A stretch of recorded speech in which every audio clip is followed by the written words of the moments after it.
皆さん、こんにちは。本日はお忙しい中、国連開発計画 UNDP オンラインキャリアセミナーにご参加くださり、誠にありがとうございます。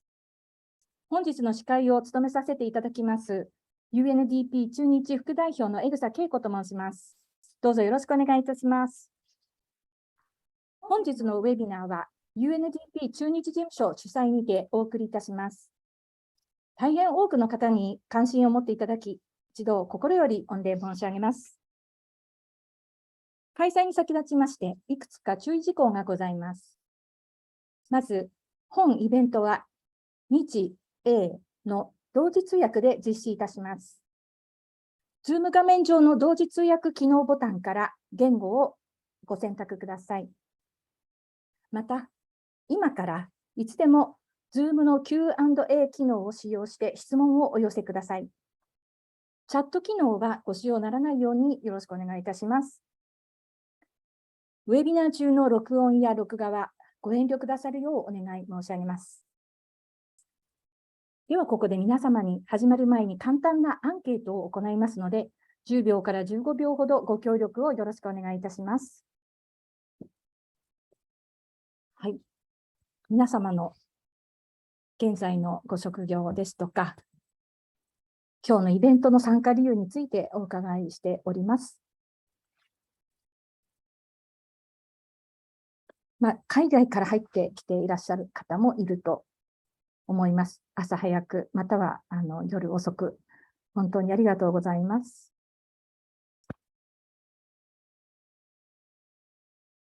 もう少々お待ちください。結果が出ましたら、皆さんにお知らせをいたします。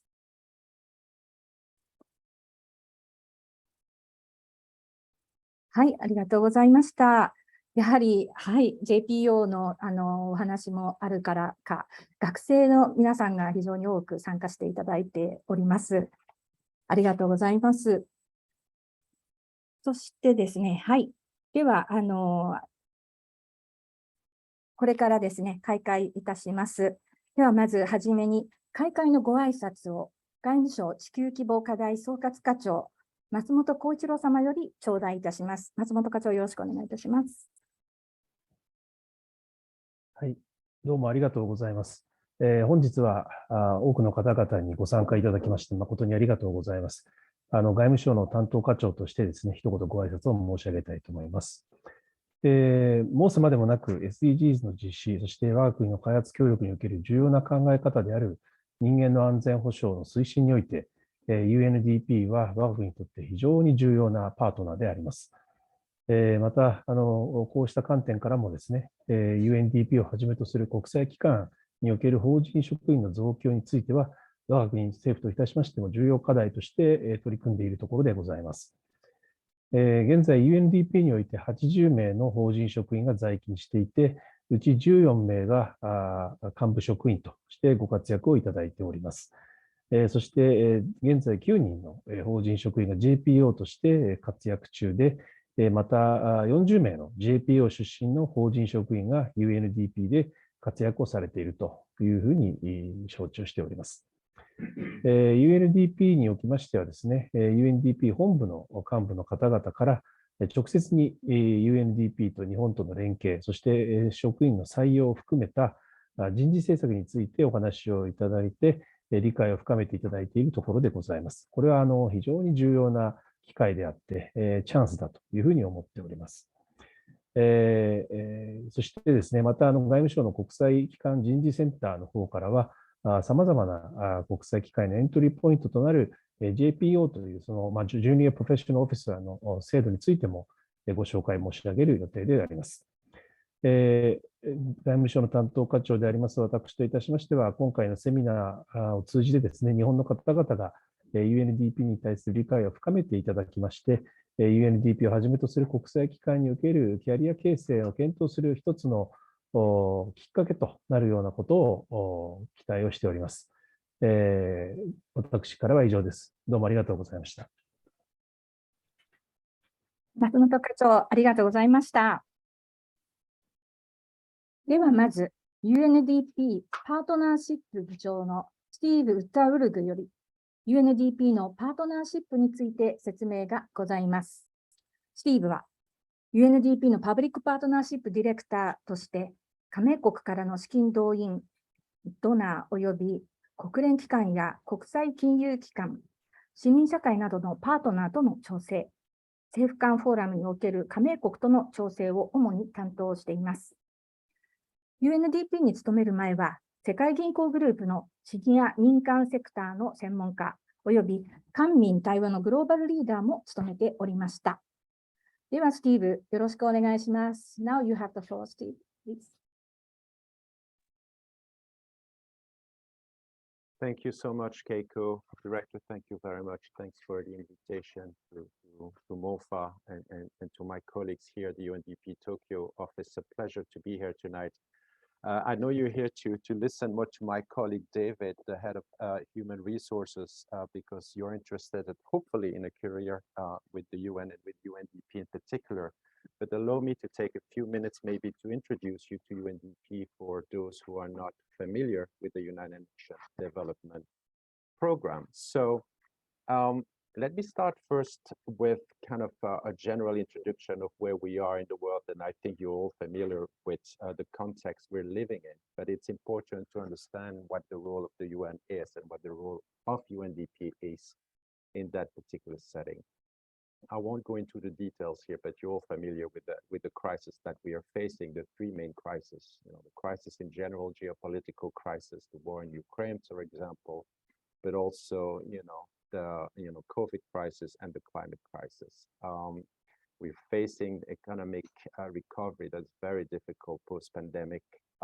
We are all feeling, and especially the most vulnerable, the socio-economic fallout from the Ukraine crisis, and of course the indirect effects of rising commodity energy prices. And all of this, as you see in the last point there, will have a negative impact on financing the sustainable development goals that are so important. It's a great worry to the Secretary General. He said that it was one of the most important priorities for donor countries and the multilateral system, along with debt relief and also liquidity for the most vulnerable countries.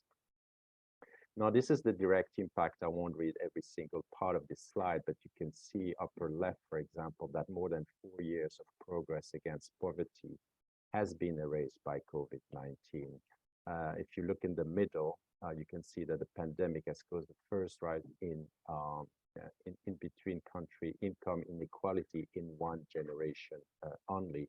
And unfortunately, when it comes to the environment, you can see that energy-related CO2 emissions already increased last year by 6%, and we expect the worst this year and the years to come. Some talk, I was just reading the BBC World before coming, that maybe in the next 10 years, we'll see an increase of CO2 that will take a decade longer to reduce that and come back to the actual level. Not talking about the forcibly displaced people worldwide, and that was in May 2022, a record 100 million people were forcibly displaced because of different conflicts around the world. And of course, one important one is Ukraine, but it's also Myanmar, there's Afghanistan, there's Syria, there's Iraq, there's Yemen, and the list is very long. And so, as the Secretary General says, you can see there this quote, strengthening multilateralism is not a choice, but a necessity.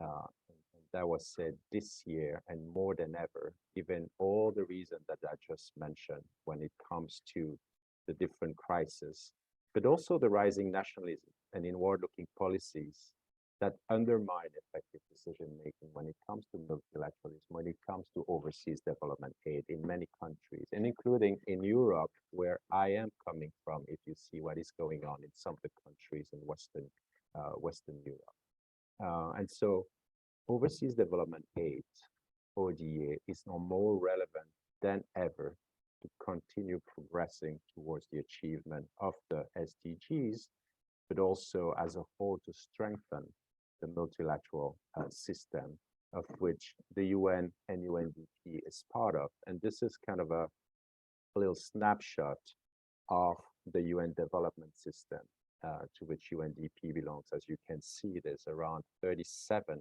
member organizations. You're pretty familiar with some of them, maybe not all, I'm sure you know WHO, UNICEF, UNHCR, IOM. And so this is the UN development system. Our administrator, the head of UNDP, is the vice chair, the UN development system group. The chair is Amina Mohammed, the deputy secretary general. Quickly on UNDP, it is quite a large organization. So hopefully one day you'll find your place there as well. We have 22,000 staff across the world in many different regions, as you can see, in 170 countries and territories. And we believe that these two elements combined is a powerful resource, not only the number of people spread across the world, but also our presence. We have actually presence with country offices in these different countries that you can see there. And that makes us almost like a knowledge bank. You can learn from one country, one region, and not transplant it, but learn from it and see if some of the solutions that have been designed and identified can be maybe used to try to solve issues and problems in other parts of the world. We also have policy centers, as you can see at the bottom on the right of your screen, in Oslo, in Rome, in Seoul, in Singapore. And on the left, at the bottom left of your screen, you can see the representation offices across the world. And in particular, of particular importance for our audience today is the Tokyo Representation Office. So what is UNDP doing? It's a very large organization, as I said. It is the leading development agency in the UN system, and therefore it's quite complex and we do many things. But I'll try to summarize here through our strategic plan 6 signature solutions, i.e. 6 priorities that we are trying to focus on. And every program, every project should be aligned with one or multiple signature solutions that you see here. First one I would start with is the governance solution. Why? Because if you don't have strong governance, if you don't have transparent, independent institution, everything else will be very hard to achieve. So it's governance is one of the main focus of UNDP, has been for many years. Poverty and equality, of course, part of our mission. The importance of gender equality, again, as a cross-cutting theme all over the world in everything that we do. Looking at energy and energy transition in particular, very important to us. And then the environment, of course, looking at nature, climate, and environment as a whole. And then we'll finish with resilience. Resilience to shocks, to crises, be them nature, use or man-made, such as conflict and wars, but also natural catastrophe, such as the floods, for example, in Pakistan, and how to try to build resilience for communities, but also for system to adapt and to mitigate these different types of crises. This is important, not to be forgotten. So you were shown the 6 kind of main priorities, but the enablers to achieve these priorities as important to really maximize development impact. One is the use of digitalization. And we know that Japan is a leading country in that field.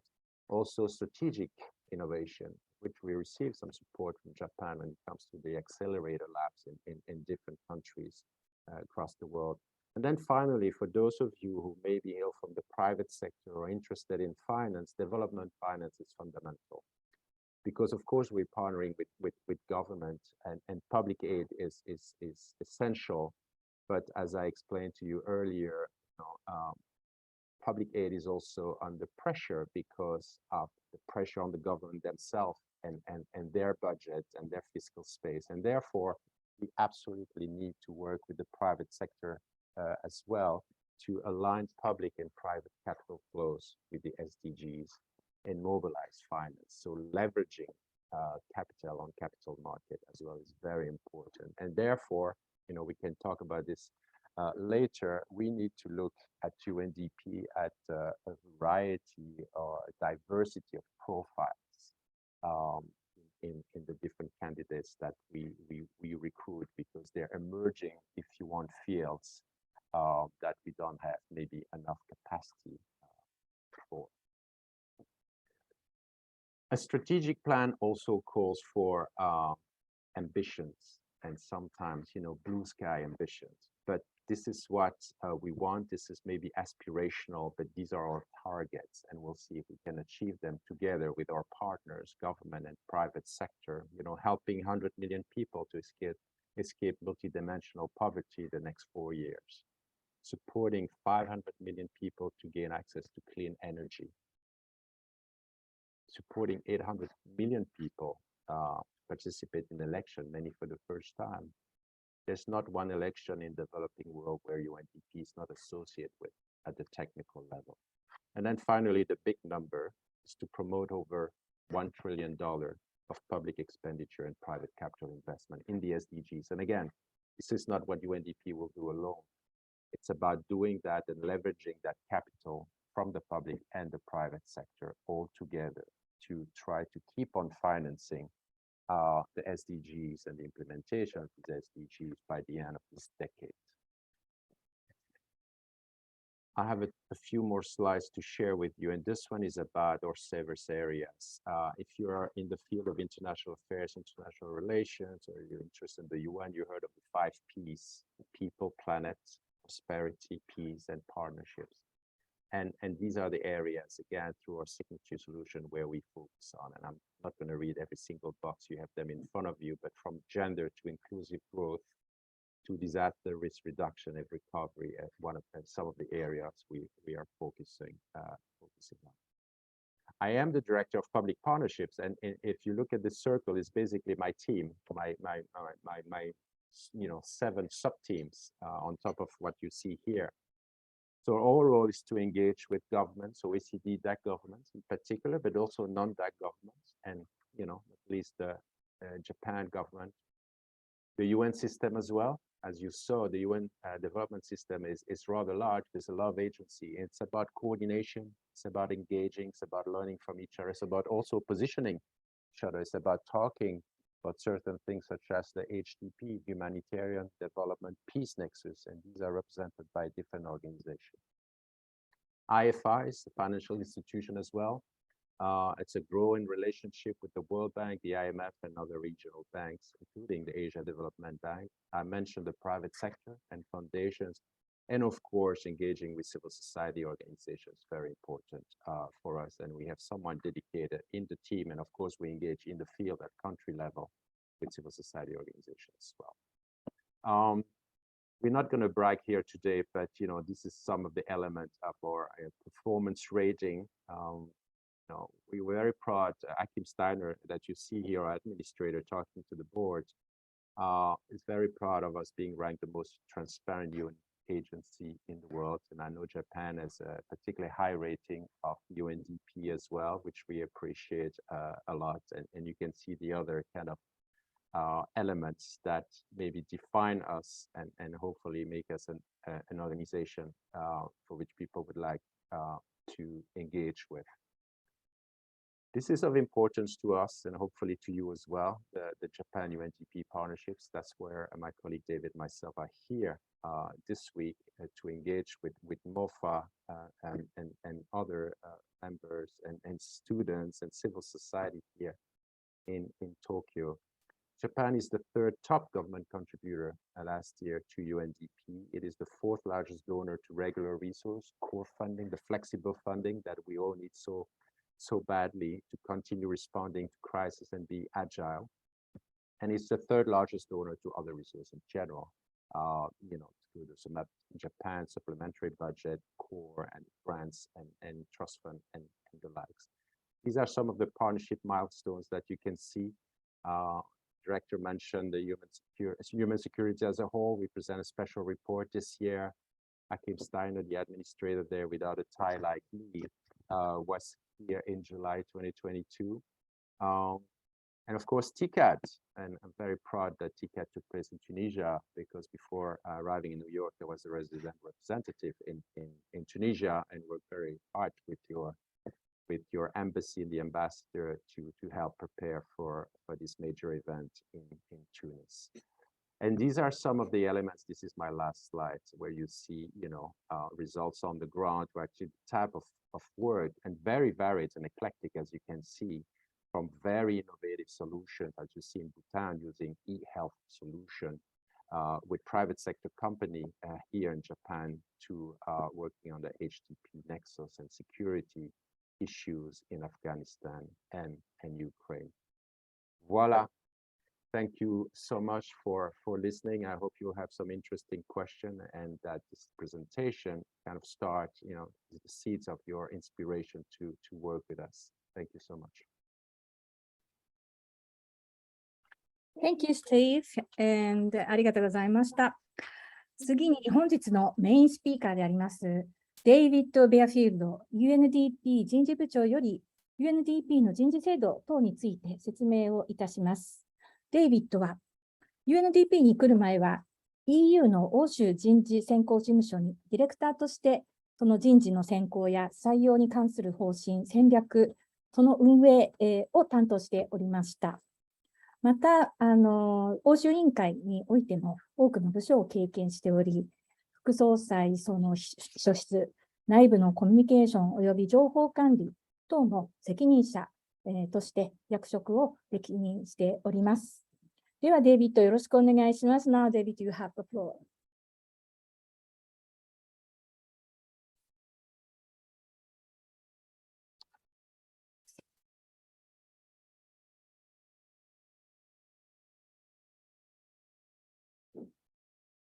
Thank you very much, and hello to everybody. I'm delighted to have the opportunity to speak to you all today and talk to you about the wonderful career opportunities that we have in UNDP and also in the wider UN system. So first of all, I think it's really important to spell out why ultimately working in UNDP and the wider UN is really, I think, one of the most important things that you can do with your professional lives. And above all, it's about making a difference. And that's the thing that has constantly motivated me personally throughout my career. I've worked for over 30 years in the public service, beginning in the United Kingdom civil service and diplomatic service before joining the European Union. And then quite late in my career, coming to the United Nations in UNDP as the HR director. And what's really motivated me, and I think motivates all of my colleagues so much, is the sense of purpose. That all of us know that we're here to make a positive difference in the lives of others. And particularly in the case of UNDP, in the lives of people who really need our help. With all of the challenges that Steve's just been talking about, all of these challenges are complex. They're difficult. We live in a world that's volatile and complex and ambiguous. So we need to be agile. We need really innovative thinking to try and deal with these problems.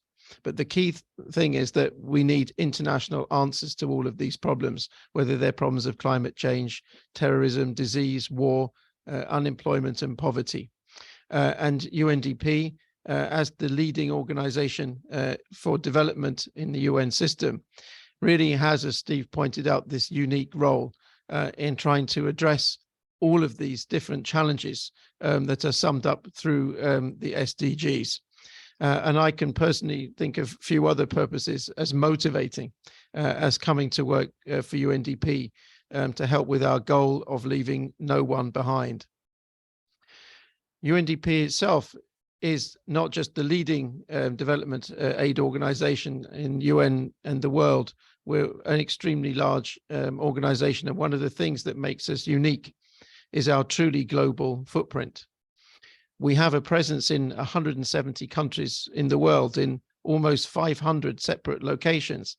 And amongst our almost 22,000 staff that work for us around the world, we represent the vast majority of nations in the world. And one of the great things is that joining UNDP means also joining that international family.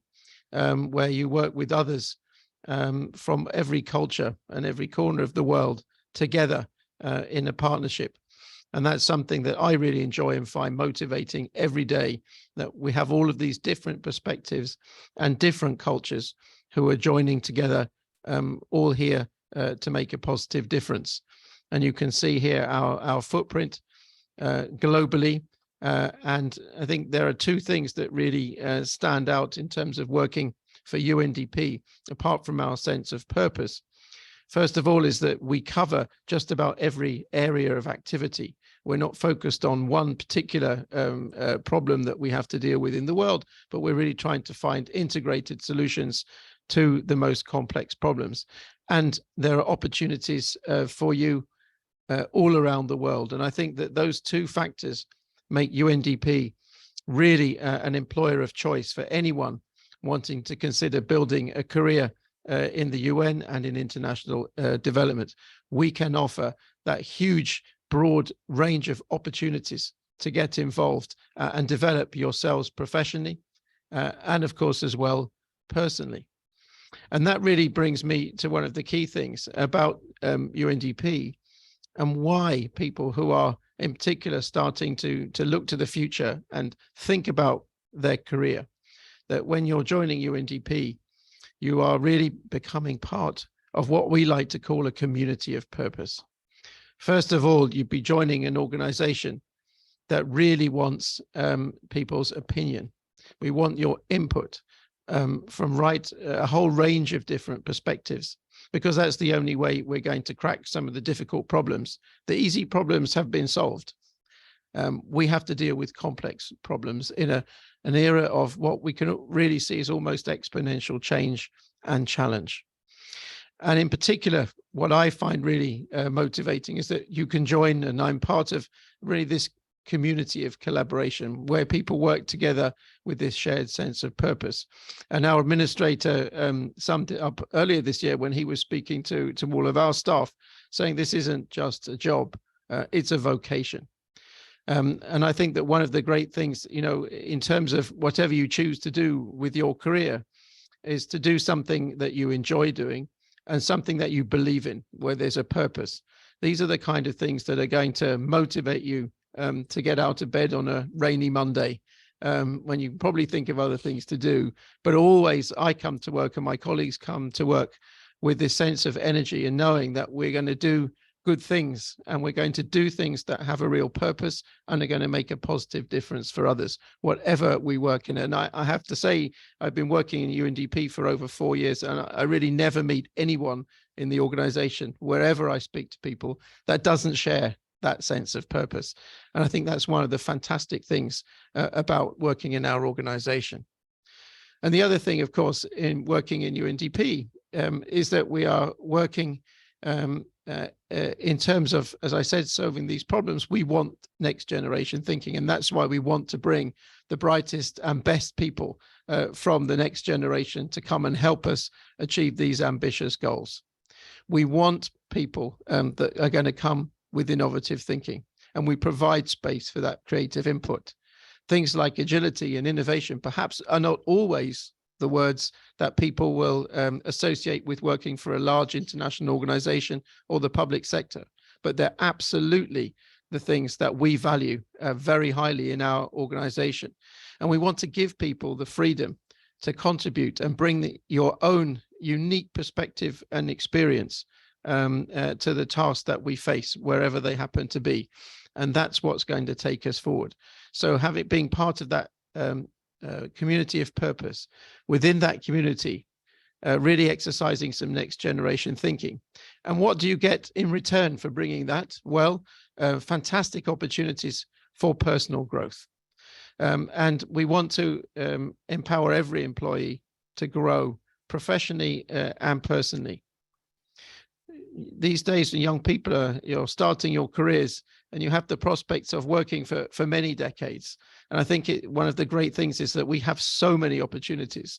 And working in UNDP, whether you come and stay forever or stay for a while, you can really start to build your career journey and take up a huge multitude of opportunities to learn, develop and improve yourself through formal learning and on-the-job learning, and an organization that will recognize that great performance, the effort that people put in.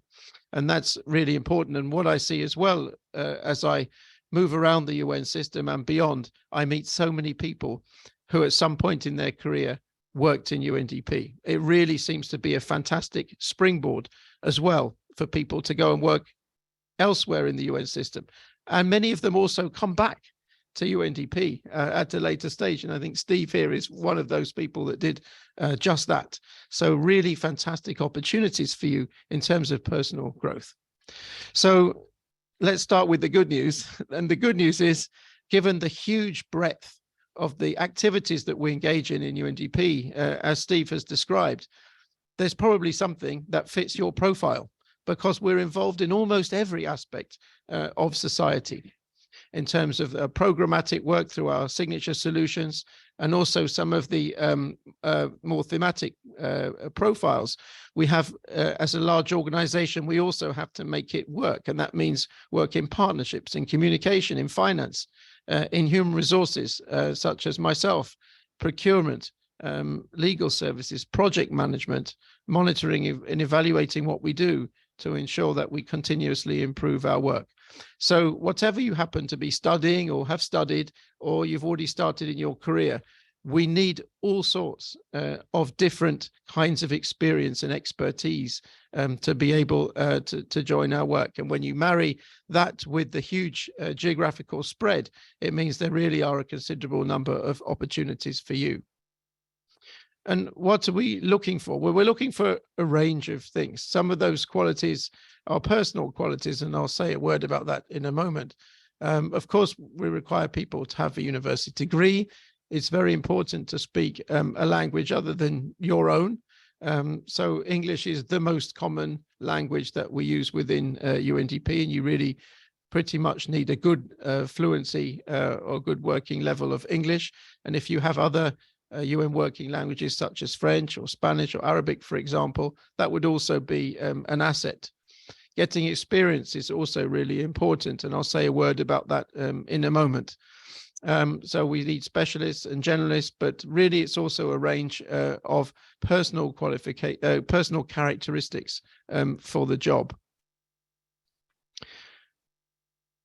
So you can see here a number of the different requirements that we have. Obviously, if people are coming to join at the beginning of their career, we don't require a lot of experience, but either an advanced degree such as a master's or a bachelor's plus 2 years work experience. But what's really important, I'd like to draw your attention to is two things here. The first is core competencies. We've spent a lot of time as part of our modernization of people management in UNDP to really work out what it is that makes the best UNDP officials and what we need to be able to succeed as an organization and successfully meet the huge challenges we have. And we have come up with a number of core competencies. And I think these are perhaps some of the most important things of all. We want people who are going to be able to really achieve results. So it's great to have good ideas. And as I said, we want to encourage that. But we want people who are going to be able to drive through from the idea to making something happen. We want people who are able to think innovatively, as we say in English, to think out of the box, to come up with new solutions, to use your imagination. People who want to learn continuously. Back in the day, people perhaps studied at university and thought they'd learned everything they need for the rest of their career. That's no longer the case. We're really in this world of continuous change. Lifelong learning is important, and we want people who are actually really excited about learning continuously. People who are able to be flexible, to be agile, to be able to change direction in the face of changing circumstances. Particularly important is people who are able to act with determination. Another word for that is resilience. In other words, people who don't give up easily when the going gets tough. And sometimes it is. We have people who sometimes have to work in difficult situations, in challenging situations, in hardship duty stations around the world, places where there are conflicts or natural disasters. And that means a certain degree of mental toughness to be able to cope with difficulty and uncertainty. People who really want to engage and partner with others. Our work is all about cooperating, whether it's with national governments, people on the ground, other organizations, and importantly as well, diversity and inclusion. We're trying to solve really difficult problems around the world, and it's important that our organization really does reflect the diversity of the societies that we serve. And that, of course, includes Japan. And that's why I'm speaking today, because we'd be particularly keen in having more Japanese nationals from one of our strongest partners for UNDP to come and take part in our organization.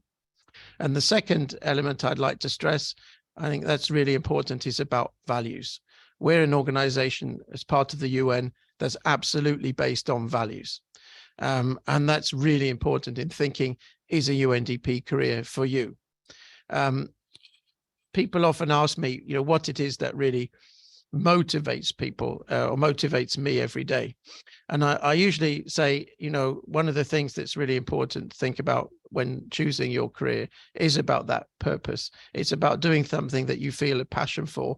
And when I made choices about where I started my career, I actually chose the career path out of the offers that I had that where I would earn the least money. I had job offers that would pay me double the one that I took working for the UK civil service, because I thought it was much more interesting to have a real challenge and to make a difference. And I think these are the things that are important to think about when you're making your career choices. And so we want people, who perhaps value purpose and making a difference above many other things. People who have a sense of integrity and demonstrate commitment, embrace diversity and change. And these are really important. So we have a number of entry paths into UNDP.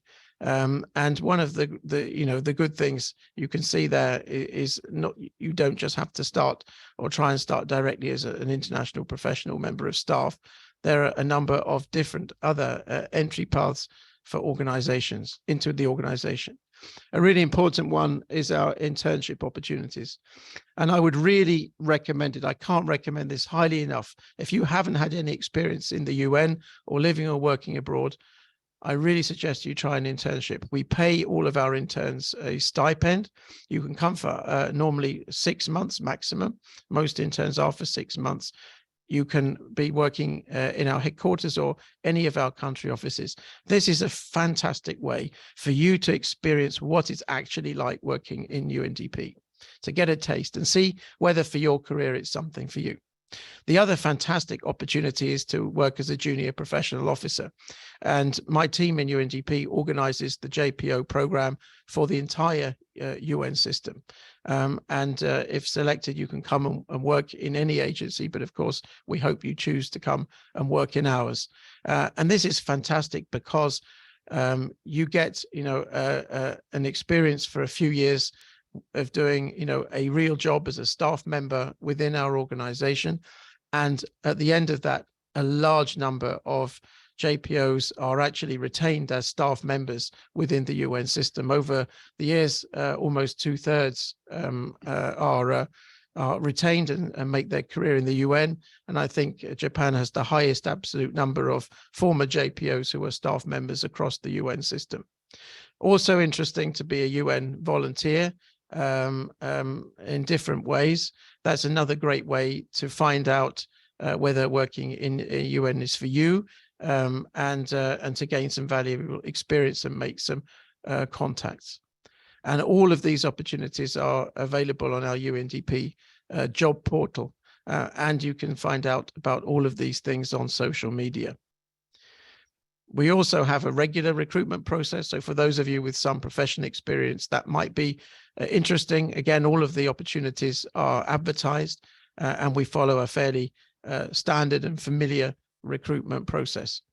So in thinking about that, it's really, I would suggest that you really think about what you want, to be scanning the horizon for opportunities that might be there, to make sure that you prepare yourself and your CV, take advantages of the opportunity to ask others, including our office here in Japan and the Japanese Foreign Ministry, who are both here to offer you support and guidance in thinking about your career. So we have some wonderful opportunities. I have now, as I said, been in UNDP for a little over 4 years, and I absolutely do not regret my decision to change career and come here. It's been the most rewarding experience I have had in my career. I work with a fantastic team of people in New York and others around the world, and we know that we're making a difference. Our job is to help the rest of the staff in UNDP do their job, and that's what motivates us to do our best every day. I see so many young people around me who are starting their careers and taking advantage of these opportunities. So the door is open for those who have the enthusiasm, the talent, the drive, and the ambition. I suggest you take these opportunities. Some people might think it's really difficult, but people do succeed. If you're really motivated to do so, there are absolutely opportunities there. So thank you so much for taking your time and the interest that you've shown in UNDP today. We look forward to answering your questions. Thank you so much. Thank you, David. So interesting. ありがとうございました。次に、外務省国際機関人事センター室長、山口忠彦様より JPO 制度の概要につきご説明をいただきます。先にデイビッドがJPO 制度の年齢制限について32歳と申し上げましたが、日本については山口室長の方から詳しくご説明をいただきたいと思います。では室長、よろしくお願いいたします。こんにちは。外務省国際機関人事センター室長の山口です。本日は UNDP をはじめとする国際機関職員になるためにはということで、私ども外務省が実施しております JPO 派遣制度についてご説明させていただきたいと思います。それでは次のページをお願いいたします。国連国際機関全体では合計で約11万6000人の職員が働いています。複数のカテゴリーがありますけれども、現地採用の方、あるいは一般職員として各種の支援をされる方、今回念頭に置いておりますのは、この表の中で一番上に書かれております国際専門職、インターナショナルプロフェッショナルスタッフ、約合計で4万1000名とカウントしております。それでは次のページお願いします。この4万1000人の国際職員の方、模式的にグレードごとに仕分けしますと、こちら左側の図表のように三角形ピラミッドを2つ重ねた形になります。上下ですけれども、一番上が国連の事務総長、その下に副事務総長、それから事務次長、アンダーセクレタリージェネラルですね。UNDP の総裁はこの USG 相当になります。人数的に一番多いのがP グレードの4番目、P4 グレードの方が一番人数的に多い形。そして、皆様ご関心のあります JPO ですけれども、エントリーレベルとしまして P2 レベルにポストを用意するという形で各国際機関と話させていただいております。それでは次のページをお願いいたします。国際機関における採用制度ですけれども、ここ重要なポイントとして、念のため皆様の方を確認させていただきたいのは、国際機関、国連、UNDP 等の国際機関ですけれども、これはもう純粋に欧米型の転職市場、新卒一括採用の日本の雇用制度とは全く異なります。この点しっかりご理解ください。具体的には、ポストに空き、空席が生じたら随時募集がなされる。で、募集勤務開始のタイミングはもう随時ということで様々です。さらに重要なのは、各ポストというのは、具体的に必要なそのポストとしてふさわしい経歴、学歴、能力がしっかり備わっている方が求められている。つまり即戦力が求められている。採用されたその日からもう 100% 仕事ができる人を国際機関では求めているというふうに理解していただければと思います。その上で、異動や昇進をするというのは、ご自身で空席ポストに順次応募していただいて、それで、空席ポストを獲得して、異動や昇進を行っていくという形になります。次のページをお願いいたします。それじゃあ、日本の方々にとって国際機関に就職する方法ということで、ちょっと模式的に書かせていただいておりますけれども、一番上には空席公募。これは通常のポストを獲得して就職する方法です。それに加えまして、この空席公募への、特に若い方へ対してということで、一つのステップを用意するという形で、私ども外務省 JPO 派遣制度を用意しております。さらに国連本体の方ですけれども、国連独自として、若い人向けにヤングプロフェッショナルプログラムというのを用意しておりますが、これは日本の方、毎年1人いるかいないか通過するのが非常に難関となっております。それでは次のページをお願いいたします。JPO 制度、ジュニアプロフェッショナルオフィサー派遣制度ですけれども、これは各国政府が費用を負担して、主に人件費ですね。皆様、JPO の方々の人件費を負担して、それで国際機関が若手職員を受け入れる制度です。原則2年間国際機関で勤務経験を積む機会を提供するという制度になっておりますが、日本独自の制度ではございません。国連の経済社会理事会での決議によって1961年に設けられた制度でして、日本としましては1974年から派遣を開始しています。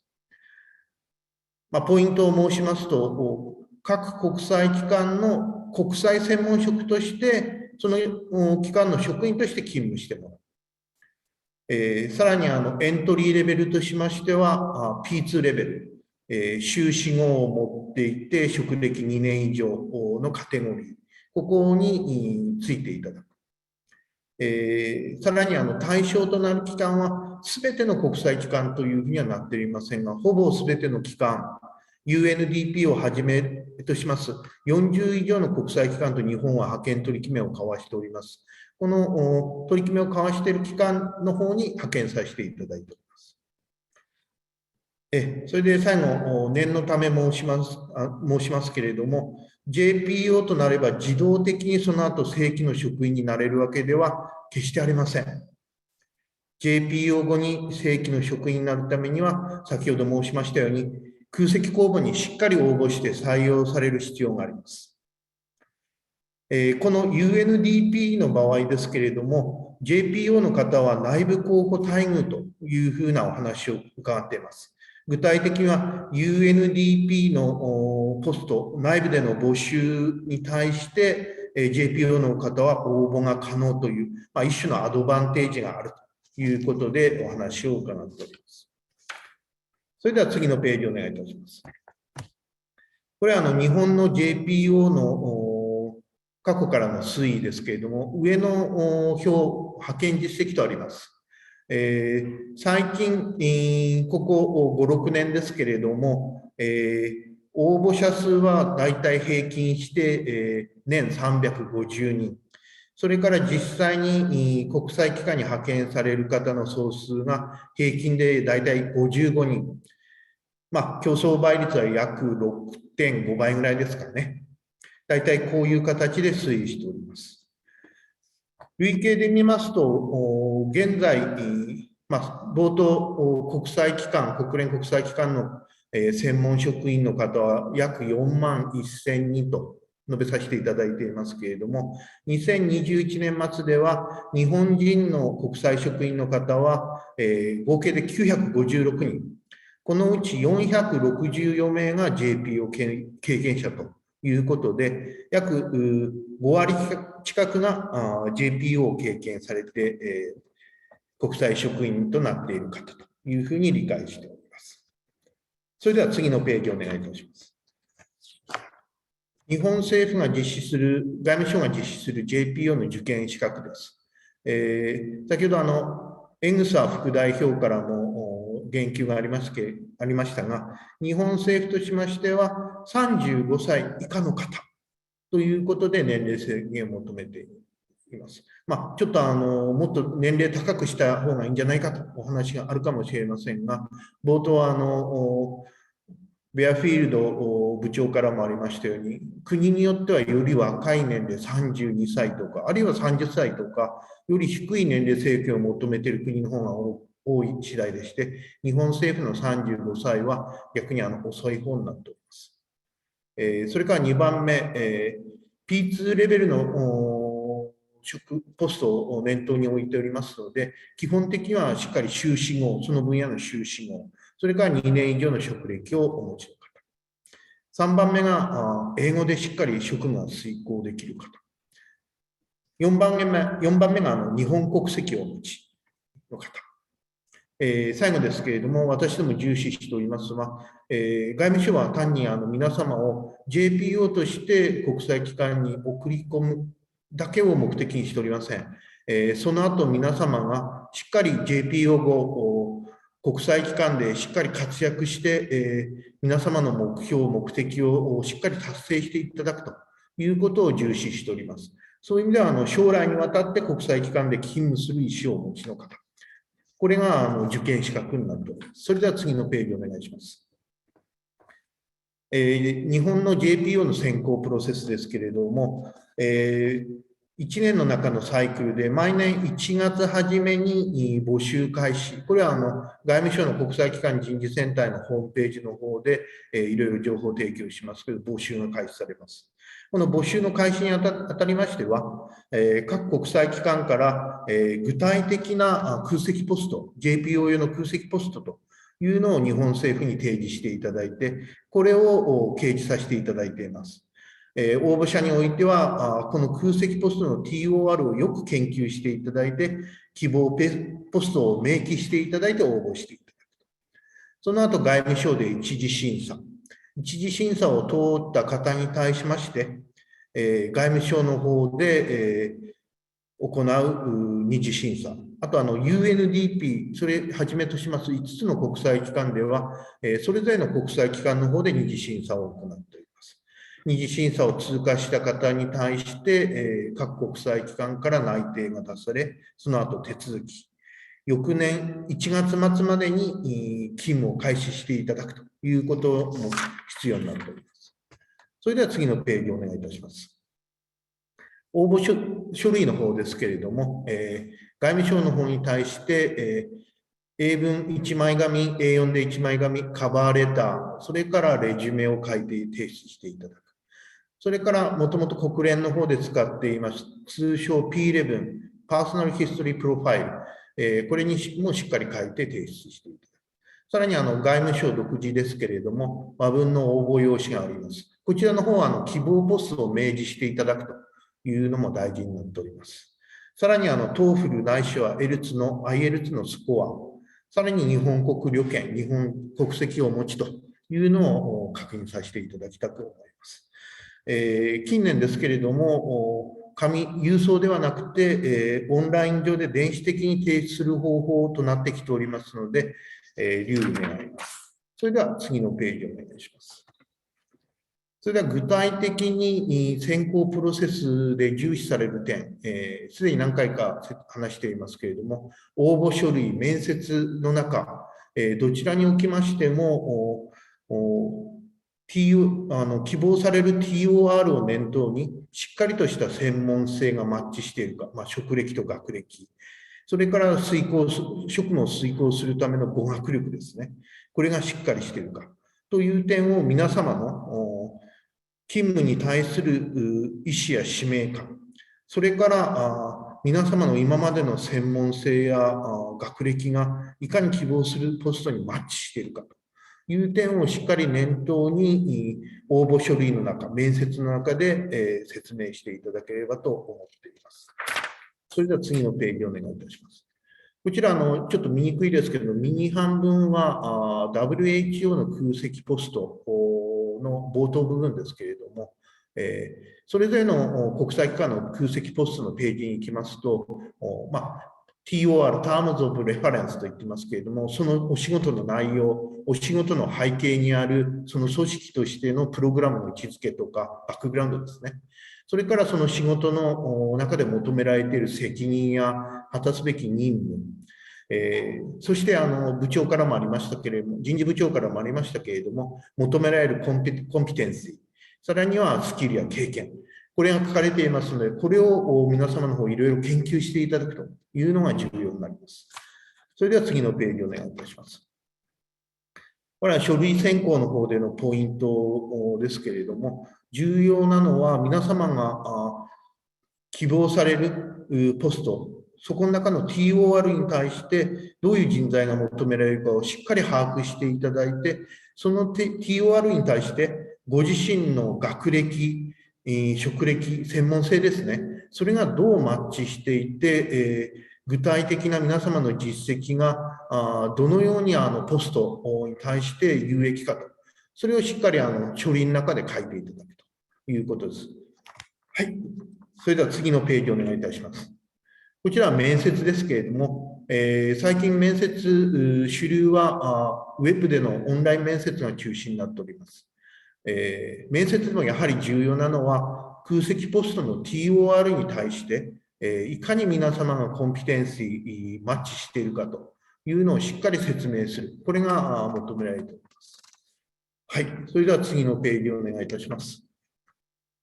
それではそこに向けて準備していくことですけれども、まず情報収集。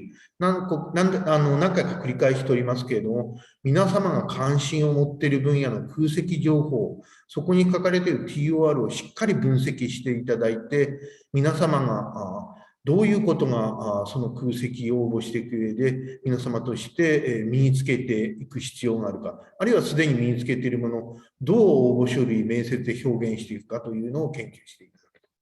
それからその上での参考となるのは、私ども国際機関人事センターも行っておりますし、今回のこの UNDP が実施されているセミナーもそうですけれども、いろんなセミナーに参加していただいて、先輩のお話をしっかり参考にするというのは、これは重要です。それから英語力の維持向上ですね。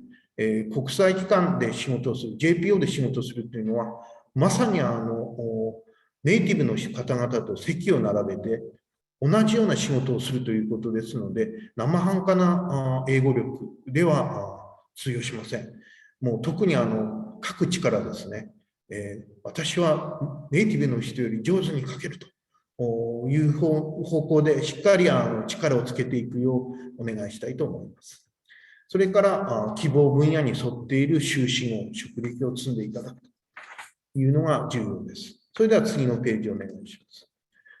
こちらは私ども国際機関人事センターの方で毎月1回実施しておりますオンラインセミナーですけれども、例ですけれども、私どものセミナー、いろいろ参考にしていただければと思う次第です。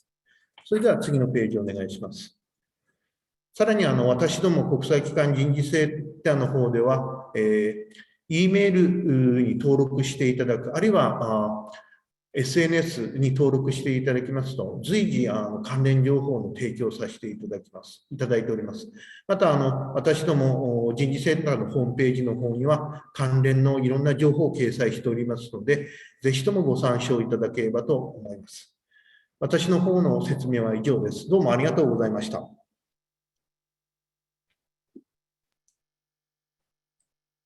はい、山内室長、ありがとうございました。皆様、これからJPO の皆さんとのトークがあるんですけれども、最後にクエスチョン&アンサーセッション、質疑応答の時間を設けておりますので、ぜひQ&A のボックスの方にご質問をお寄せください。では、お待ちかね、現役 JPO トークの時間となりました。本日は JPO2 年目の中村秀一郎さん、そして先日 JPO として UNDP で勤務を始めた八里素さん、お二人ともニューヨークから今入っていただいていますけれども、トークを始めたいと思います。ではまず中村さん、簡単に自己紹介をお願いします。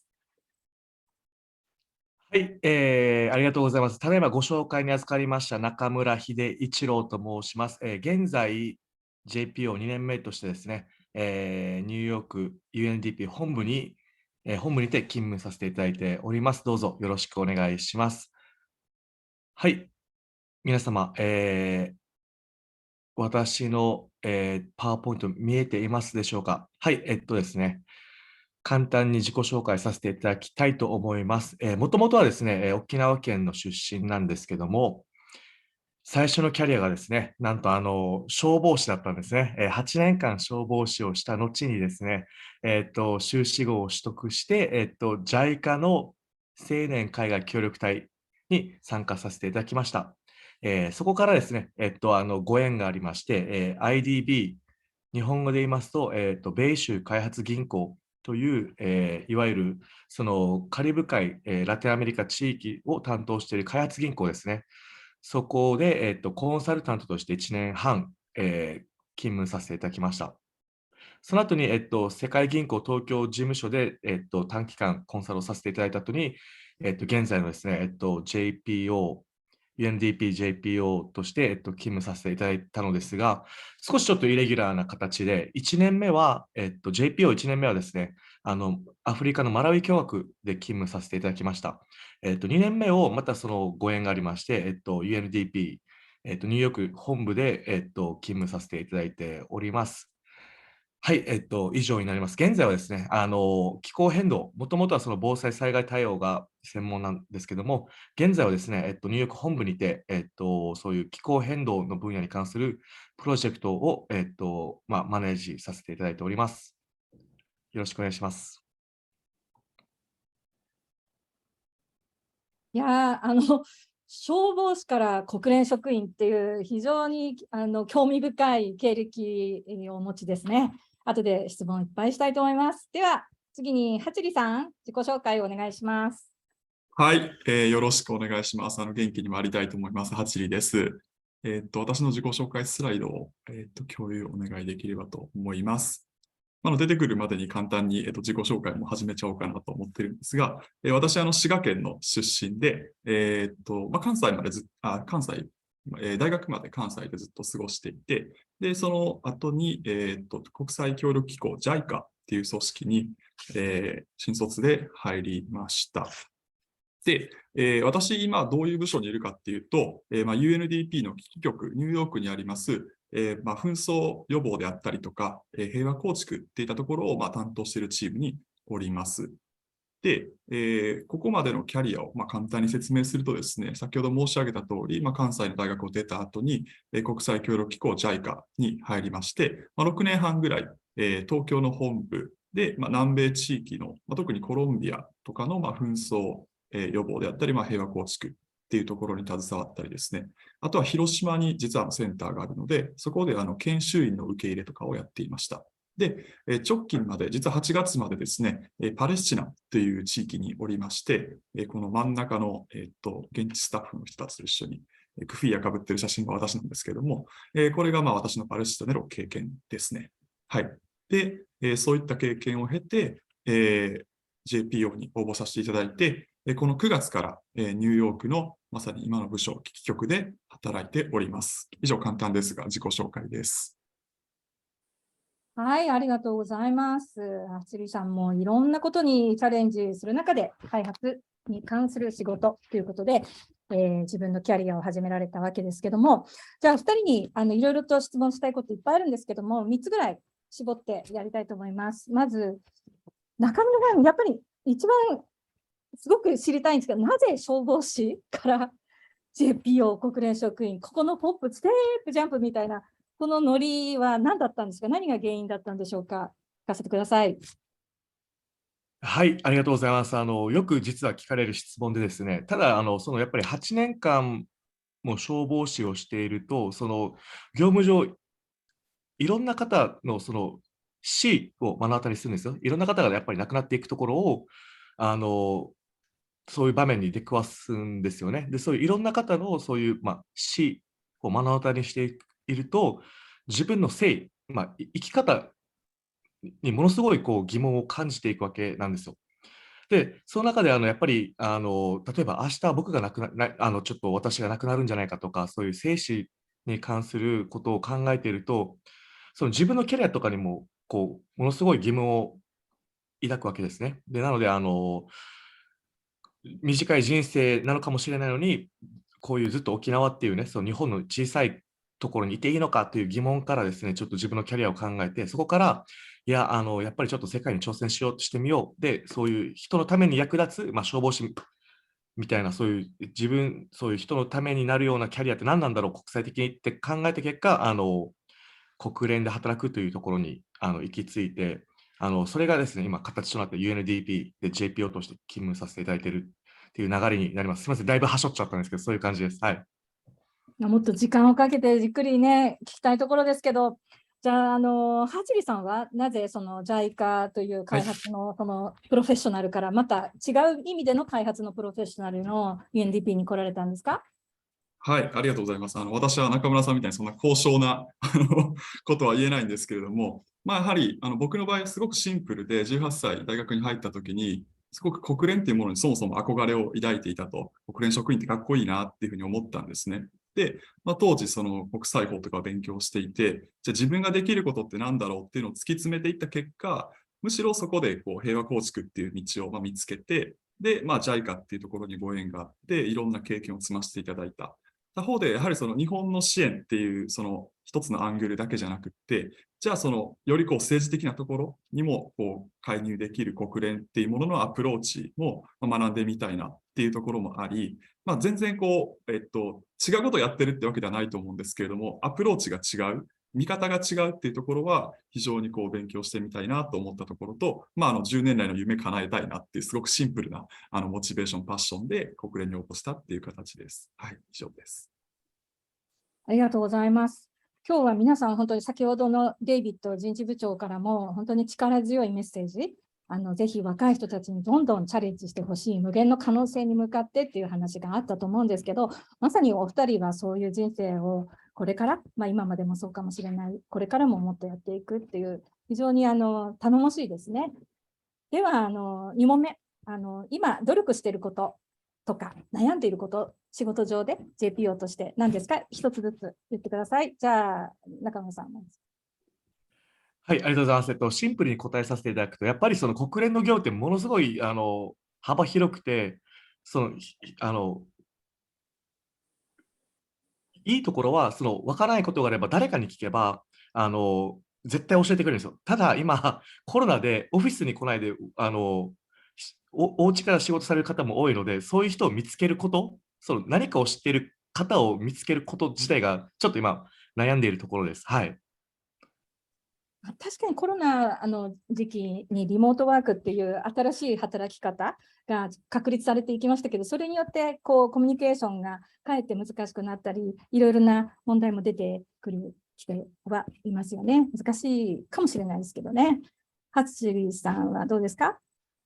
はい、そうですね。僕、まさに、着任して2ヶ月が今経ったところなんですけれども、やはりその周り、先ほどのお話ありましたけど、即戦力として求められている中で、まずはその上司とか同僚に自分のパフォーマンスを認めてもらう必要があると。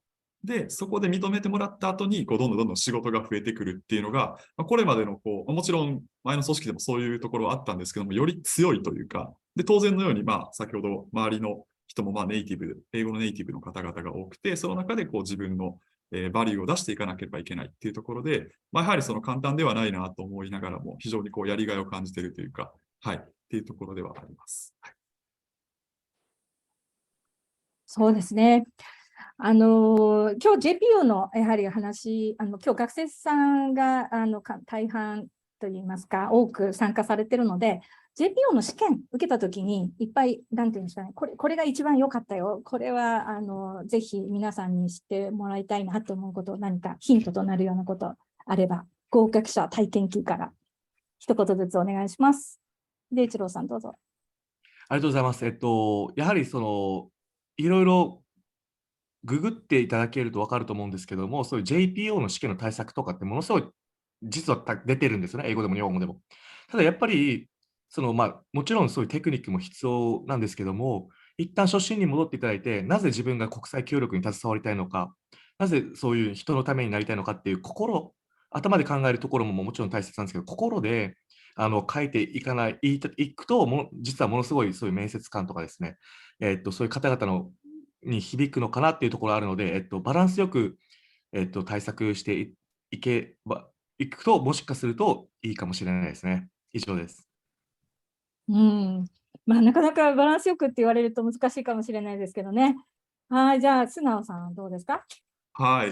中村さんがすごく真面目な回答されてるんで、ちょっとふざけたくなっちゃうんですけど、それを置いておいて、僕はすごく周りの先輩方、JPO 経験者の先輩方を芋づる式に辿っていって、どういうふうに準備しましたかとか、そういう成功された方のお話をたくさん聞くっていうところからまず始めました。それが多分情報収集につながるっていうところと、で、いざ面接ってなった時に、僕はすごくこれまで平和構築っていうキャリアを割と緻密に積み上げてきたつもりだったんですけれども、一番面接で受けが良かったこと、そのリアクションが良かったのが、僕はその JICA の中で企業を、事業コンペみたいなものに入賞して、起業をしたんですけれども、そこでイノベーティブなアイディアとかをどういうふうに国際協力の場で見つけていくかっていう話をしたら、そこが意外とすごい受けが良かったり、これまで自分のキャリアの軸としてきたものだけではなくって、実はいろんなものがつながってるんだよっていうところは、先ほどの中村さんの話にもつながると思うんですけれども、非常に面白いところかなと思ってます。なのでこれをやらなければいけないっていうよりも、自分の経験を洗い出していって、じゃあどういうふうに自分を売り込んでいけるかっていうところも大事かなと思ってます。以上です。いや、なかなか示唆に富む若いお二人からの話でもっと話したいところですけど、時間が限られているので、最後に2人から一言ずつ今日聞いてらっしゃる若い、方々、特に JPO を目指す方々に一言だけ激励の言葉を、何かメッセージよろしくお願いします。じゃあ中村さん。ありがとうございます。一言で言うと、意思があれば道があるっていう言葉、まさにその通りで、継続して国連に挑戦されてください。絶対道は開けると思います。以上です。はい。じゃあ、素直さん。はい。中村さんにも近いと思うんですけども、僕は18からずっと国連に行きたいって言い続けてきて10年目でやっと叶えたので、ただ意外と言い続けられる人って少ないと思っていて、学生の頃は国連に行きたいと思っていても、みんな何かしら諦めていく中で、でも国連に行きたいんだっていうことを言い続けて、でそれを目標に努力し続けるってことで、先ほど中村さんおっしゃったように道は開けるんじゃないかなと思っています。僕も偉そうなこと言えないですけども、そうですね。自分の経験からもそれは間違いなく言えるかなと思います。ぜひ、ぼちぼち頑張ってください。以上です。はい、どうもありがとうございました。この後、また Q&A セッションで、皆さん2人にも質問が来てますので、後ほどよろしくお願いします。では、これまでの登壇したスティーブ、デイビッド、それから外務省の山口室長、皆さんに対していろいろな質問が来ております。私の方で簡単にまとめさせていただいて質問をしたいと思います。事前に質問をお寄せいただいた方々も大変ありがとうございます。本日はQ&A ボックスに質問をいただいている方についてもまとめて、すべての質問にお答えはできないかもしれませんが、できる限りお答えしたいと思います。では、そうですね、まずデイビッドに質問ですね。So, the questions from the audience participants, how can we build our professional career between working for the UNDP and other agencies, and it is realistic to build a career with a family member? It is also difficult or not? Please. Thank you very much. That's a great question to ask, actually. And what we see is a great many colleagues move fairly freely across the UN system. over the course of their career. It's not at all unusual for people to do that. In some areas, particularly, in areas such as I'm working in human resources, that's the normal way people actually build their career. It's by moving around. And as I said earlier, I encounter people all the time who used to work in UNDP and people who come to UNDP also from other agencies. So it's a big system. It functions in many ways as a single system. It's easy to move across. I think once you're in the system as well, people have experience that's very welcome elsewhere. So I think that's one of actually the great things about a UN career, is that you actually have those opportunities that are frankly almost limitless. Is it realistic to build a career with a family member? Well, yes, and many of our colleagues working in the UN have families, partners, children. Sometimes it's difficult. There are non-family duty stations that we send people to, and that can mean sometimes people can live for a period apart. We tend not to keep people in those hardship locations for a long period, but that can be difficult. Sometimes people choose to send their children, for example, to boarding schools in another country, and we support that. But yes, people absolutely are able to combine their work with having a family, for sure. Yeah, thank you, David. So next question is to Steve. So how can we make the most use of working experience in the private sector with working as UNDP staff?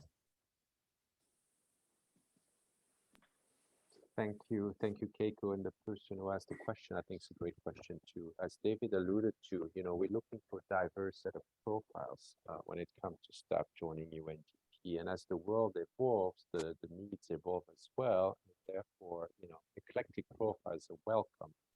Now, the majority of people, if I'm not mistaken, come with a background in international affairs, international relations, interested in working for a big international organization, maybe, or their interests develop over time, but probably not too many people coming from the private sector. And therefore, your profile is from the private sector. Your experience is associated with the private sector. I think you would be a great asset. If you listen to my presentation, you saw that one of the areas we're looking for is leveraging capital from the private sector, engaging with the private sector when it comes to SDG finance, when it comes to impact investment, when it comes to development finance as a whole.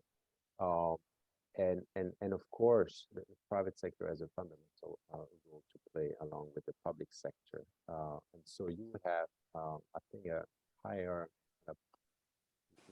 degree of chance to be recruited should you have that kind of experience. A few years ago, when the delinking happened between ResRep, resident representative, and resident coordinators, there's a lot of position for resident representative, maybe above or your level if you're young people.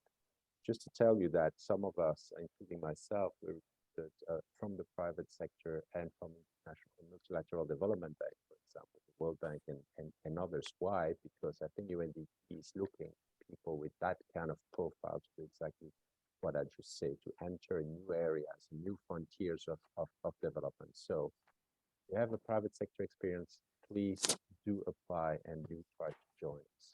You will be welcome. Yeah, thank you, Steve. So lots of questions. So next, JPO の質問に関して非常に多く寄せられておりますので、山口室長にまとめてお答えいただきたいと思います。まずJPO に日本の JPO の関係で博士号の重要性というのはどのような位置づけかと、持ってたら何が有利なんですかとかいう質問もございますし、それから、マスターディグリーを取る前の職務経験というのは考慮されますかという質問も来ております。また来年の JPO の試験についての時期などお答えいただけたらと思います。山口室長お願いします。はい、ありがとうございます。まず3番目の質問ですけれども、来年度ということで今しっかり準備させていただいております。年明けには1月早々、しっかり募集要項を皆様のホームページでお示しさせていただいて、その中には各国際機関から提示していただいてます。具体的ポストも合わせて載せていますので、よく中身をチェックしていただく。その上で、2月末、あるいは3月上旬締め切りということで、応募を締め切りますので、早めのご準備をよろしくお願いいたします。よろしくお願いいたします。それから2点目の質問、博士号ですけれども、基本的にはJPO の試験ということですと、私どもは P2 レベルということで、準備しておりますので、P2 レベルの各国際機関のポストで求められているところ、大概修士号2年ということですので、修士号をお持ちというのを基準にしております。その上で博士号をお持ちでしたら、それはアドバンテージになるというふうに考えます。さらに復元しますと、より上のグレード P3、P4、P5 を各ポストをしっかり獲得していく上では、上のレベルになるに従って、より高度な学歴、専門性がそれぞれのポストで求められる、そういう可能性が高くなります。皆様が目指される、ご希望される分野、その中でのさらに専門分野、それに対して具体的なポストにおいて、どういう学歴が求められているかというのを、いろんな TOR、各ポストの TOR を参照していただくということで研究していただくのが、具体的に有益ではないかと考えます。すいません、さん、第1点目の質問、もう一度お願いします。はい、大丈夫です。マスターズディグリーを取る前の職務経験というのも、もちろん、はい、考慮されますということですよね。職務経験としてという話ですけれども、学位を取る前の職務につきましても、私どもしっかり見させていただいておりますので、どちらが早い遅いかというのはございませんが、やはり日本の新卒の採用ではございませんので、あくまでも欧米型の転職市場、冒頭で説明しましたけれども、この具体的に皆様が希望して、ここに就きたいというポスト、それぞれのポストで求められる学歴、あるいは職歴というのは異なります。それなので、その TOR をよく見ていただいて、ご自分の職歴、学歴とどう結びつけれるか。無理やり結びつけるというのも書類上は可能なんですけれども、そこはしっかり見させていただきますので、皆様の職歴、学歴が皆様の希望されるポストというのにマッチングするかというところをよく確認しつつ、100% マッチングするっていうのはなかなかないので、皆様の経験がこんなに上手にこのポストに活用できますというふうに応募書類や面接の際にご説明いただきたく、そう思っております。以上です。はい、ありがとうございます。では、JPO 現役お二人に質問です。まず、消防士のキャリアを持っている秀一郎さんに対する質問も多く来てるんですけども、お二人に答えてもらいます。やはり自分のキャリア、今までやってきたことをどのようにアピールして JPO に受かりましたかっていう質問です。どうぞ、お願いします。はい、ありがとうございます。私の方から先に回答させていただきます。そうですね、アピールしたというよりは、先ほど山口室長がおっしゃっていた通りに、まずは TOR をよく読み込むこと、それに応じてなんて言うんでしょうね、履歴書とか CV を作り上げていくっていうことをしました。はい、以上です。なおさん。はい、そうですね。私も多分同じアドバイスかなと思っていて、求められる資質に対して自分がこれまでやってきたことを見せていくってことだと思うので、まずはそこをしっかり確認して何が求められていて、当然いろんな経験をされていると思うので、その中でじゃあ自分のこの経験が、この実績がこういうふうに生きるなっていうものをロジカルに積み上げていって、そこを表現していく。例えば履歴書に表現していくっていう作業になるかなと思います。面接でも同じことだと思います。求められていることにシンプルに答えていく。そのための材料を準備するってことかなと思います。はい。はい、ありがとうございます。では、もう一ラウンド、デイビッドに質問です。UNDP had some years back had a recruitment mission in Japan. Do you plan to send again a recruitment mission to Japan? Well, we hope to be able to do that next year. But beyond that, I think I'd like to say we're really trying to build a new approach in partnership with the Japanese government, where we want to have a presence of student ambassadors at a variety of the leading universities in Japan, where we will support them to have a permanent outreach mechanism to spread information about the career opportunities. And we also want to use the staff who are currently working, Japanese staff in particular, working UNDP, to reach out to students and others who are interested. So we don't just want to come on a visit from time to time, which of course is very valuable, but we want to have an ongoing presence here where people can much more easily have their questions answered or find out about the opportunities. And for example, using colleagues such as our wonderful JPOs who are sharing their experiences with you today, to be able to do that on a regular basis using social media and digital technology, that we can have regular events for reaching out to people. Thank you. Thank you, David. So one last question to Steve. Yes, and the questions are from the floor. Yes, in the context of development aid, we always show that we doing makes positive difference, or just afraid of making negative difference in the long run. Please. Thank you, Keiko. I think Hui sent that question. I saw in the chat. Thanks for that question. Everything we do, we should do and obey the mantra of no harm. Being a humanitarian agent or development expert like this at UNDP, we don't do anything without the blessing, the request of the government or local people that we serve. Also, if you remember the Busan principle on aid effectiveness, it's all about consultations, about ownership.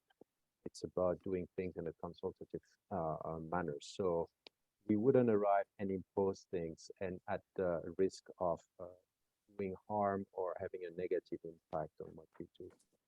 I think the difference between development and other practices is that development, it's about long-term, it's about structural transformation, and it's not about quick fixes or band-aids. And again, one of the principles that we are there to is to be people-centric. It's about the people that we serve, and it's about ensuring that people are the agent of their own destiny. And by doing that, you minimize the risk of having a negative impact with the work that you do. So I wouldn't be worried too much. And one example, for example, in Afghanistan, where we focus on helping women's entrepreneurs, so they are agents of their own destiny. They can feed their kids, they can send them to school, and instead of us doing it or international agencies doing it. So they're in charge of their destiny.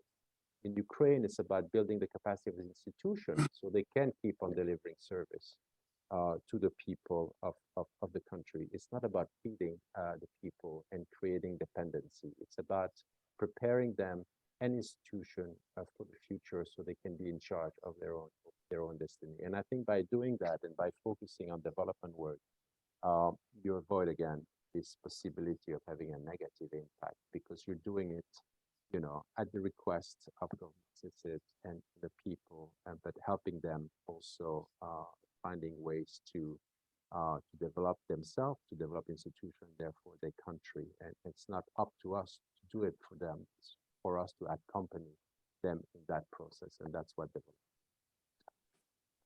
Thank you, Keiko. Thank you, Steve. So we have received so many interesting questions. Maybe we are extending 5 minutes more to this session. Is that okay for the speakers?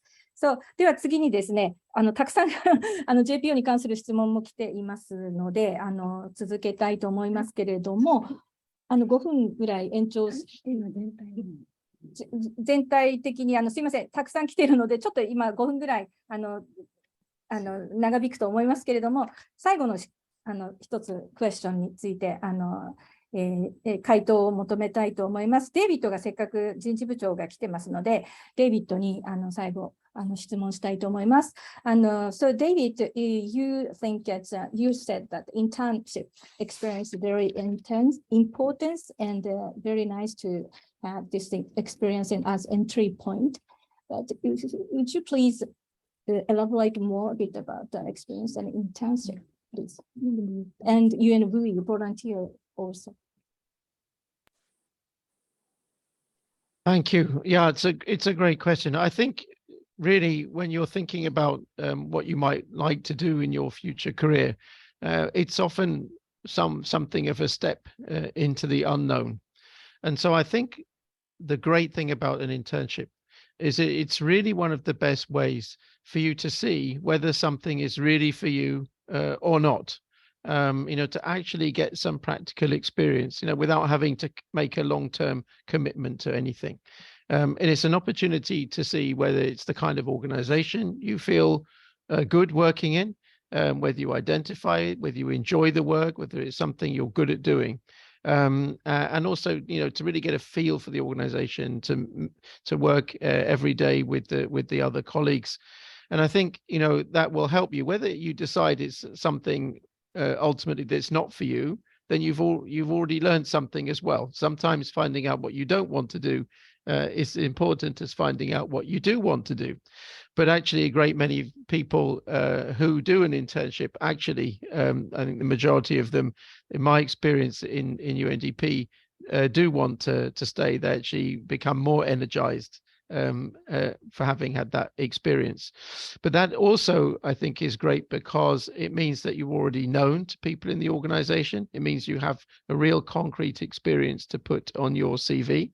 And that can only help when it comes to applying for jobs, or if you're a JPO, for applying to be a JPO or getting then taken up by one of the UN agencies.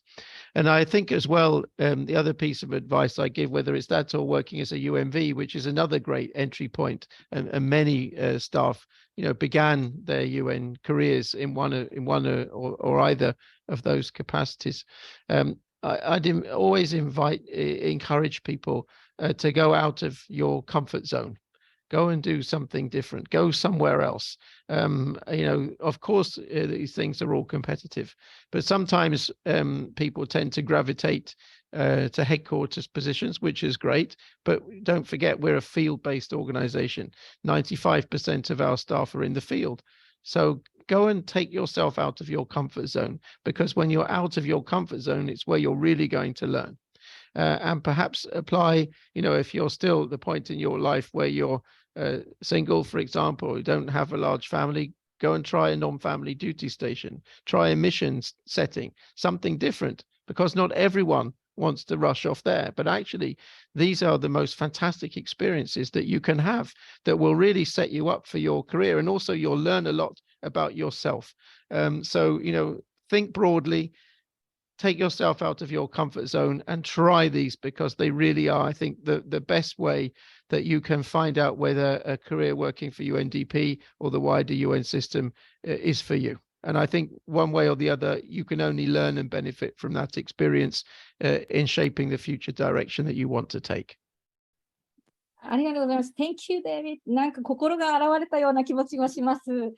非常に今日はたくさんの質問もいただきまして、誠にありがとうございます。登壇者の皆様、デイビッド、スティーブン、山口室長、それから2人の JPO 現役の橋口さんと中村さん、ありがとうございました。では最後にUNDP 駐日代表、近藤哲代より閉会の挨拶を申し上げます。近藤代表、お願いします。はい。UNDP キャリアセミナーに今日は長時間ご参加いただきまして、皆さん大変お疲れ様でした。UNDP 本部から、皆さんにお会いするためにやってきた人事部長、デイビッド・ベアフィールド、それから、パートナーシップ部長の、スティーブ・ウッドブルゲ、この2人はですね、この機会にさまざまな UNDP の話を皆さんにすることができて、そこに参加していただいて、本当に私としては感謝でいっぱいです。このイベントが外務省の全面的なご協力をいただきまして、冒頭松本課長からもお話ありましたが、国際機関にこの日本人が増えることは日本の外交にとって喫緊の課題ですと、重要分野ですということをおっしゃっていただきました。山口人事センター長からもですね、このさまざまな国連のこの人事のシステムについてご紹介いただきましたが、私も20年以上国連に勤めておりまして、全く非常にこの正確に、状況をですね、日本の外務省に、捉えていただいているということは非常に心強く感じました。皆さんのサポートはいっぱいあります。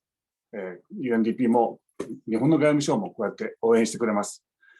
スティーブが申しましたようにUNDP と日本の協力の分野っていうのは非常に多岐にわたります。人間の安全保障ですとか国際保険ですとか、気候変動ですとかですね、防災ですとか、その中で日本が得意分野としている領域で働いていただく方、こういう方々はもう本当に必要です。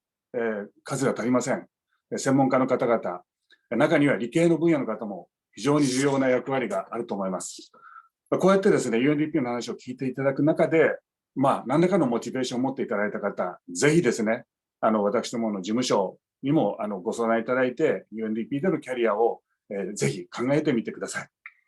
デイビッドはですね、スティーブもそうですけども、世界中を今出張しておりまして、そのわずかな隙間で日本にこうやって降り立って皆さんとお会いしておりますけども、こういったですね、貴重な機会に、なんていうんでしょうかね、一緒に過ごせたってことは、私自身にとって本当に心が洗われる思いでした。